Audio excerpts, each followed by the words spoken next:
হযরত আবু যর গিফারী রাদিয়াল্লাহু তাআলা আনহু কোরআনুল কারীমের একটা সূরা যা 3 বার তেলাওয়াত করলে 1 খতম কোরআনের সওয়াব হয়। এই কুল হুয়াল্লাহ সূরা আবু যর গিফারীর আমলনামার মধ্যে এত বেশি পরিমাণে আছে যা পৃথিবীর কোনো মানুষের আমলনামার মধ্যে নাই। এই আমলনামার মধ্যে নাই। এই সূরার নাম হচ্ছে সূরা ইখলাস। সুতরাং আমাদের এমন হওয়া চাই প্রতিটি মানুষ কম করে হলেও প্রতিদিন যাতে করে সূরা ইখলাস 3 বার পড়তে পারে। ইনশাআল্লাহ পড়া যাবে না?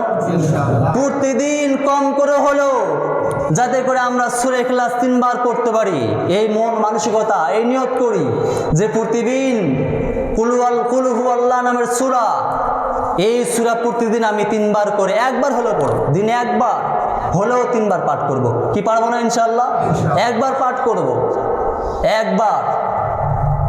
আল্লাহ রাব্বুল আলামিন আমাদের সবাইকে এই সূরা ইখলাস একবার হলেও পাঠ করার তৌফিক দান করুন।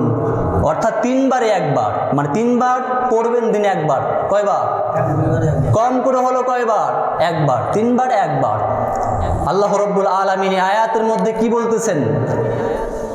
তোমরা আদিল হয়ে যাও, ন্যায় বিচারক, ওয়াল ইহসান, সবার প্রতি ইহসান করো, ওয়া ইতাইদিল কুরবা, আত্মীয় স্বজনের হকের ব্যাপারে সতর্ক থাকো।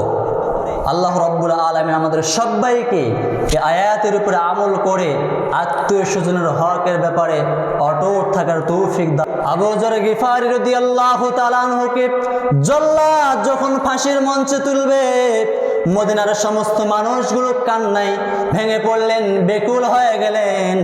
সব মানুষগুলো কাঁদে, কারণ হযরত আবু যর গিফারী রাদিয়াল্লাহু তাআলা আনহু সাধারণ কোনো সাহাবী নয়। হযরত আবু যর গিফারী রাদিয়াল্লাহু তাআলা আনহুকে আসমানের সব ফেরেশতারা চিনতেন। সুবহানাল্লাহ।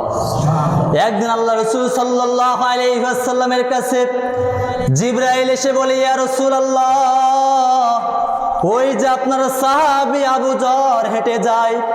নবী করিম সাল্লাল্লাহু আলাইহি ওয়াসাল্লাম জিজ্ঞাসা করলেন, হে জিবরাইল, তুমি আমার সাহাবী আবু যরকে কিভাবে চিনো? জিবরাইল আলাইহিস সালাম ডাক দিয়ে বলে, ইয়া রাসূলুল্লাহ, শুধুমাত্র আমি জিবরাইল আবু যরকে চিনি তা না, বরঞ্চ 2টা কারণে আসমানের সমস্ত ফেরেশতা আবু যর গিফারীকে চিনে। 2টা কারণে। কয়টা কারণ? 2টা কারণে।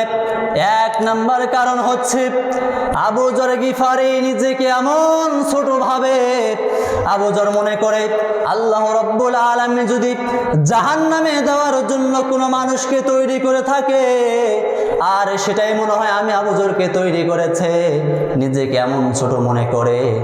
আর একটা কারণ হচ্ছে আবু যর গিফারী আমলনামার মধ্যে এত বেশি পরিমাণে কোরআন তেলাওয়াতের সওয়াব আছে যা পৃথিবীর কোনো মানুষের আমলনামার মধ্যে নাই।